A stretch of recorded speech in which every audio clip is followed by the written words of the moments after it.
તાળીઓથી એમનું જોરદાર સ્વાગત કરીશું. તાળીઓની ગુંજ ઓછી ના થવી જોઈએ. મહેમાન પોતાનું સ્થાન ગ્રહણ કરે ત્યાં સુધી સતત તાળીઓની ગુંજ ગુંજતી રહેવી જોઈએ.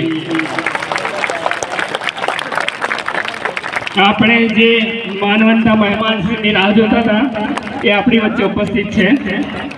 તો દરેક ભાઈઓ બહેનોને વિનંતી કે બધા જ પોતપોતાનું સ્થાન હવે ગ્રહણ કરશો.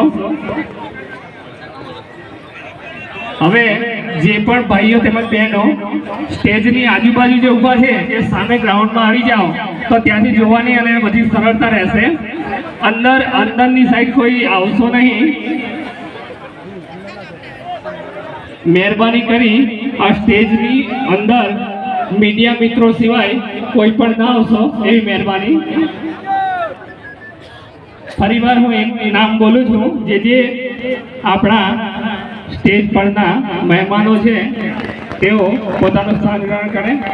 જેમાં આપણા શ્રી વિક્રમ કાકા, આશુતોષભાઈ, આશીષભાઈ, વિજયભાઈ, અરવિંદભાઈ પ્રમુખ, સંજયભાઈ ચડિયાથી, ભૂપેન્દ્રભાઈ બખર, ગોવિંદભાઈ ગુરુજી, જેઠાભાઈ ગાડકોઈ,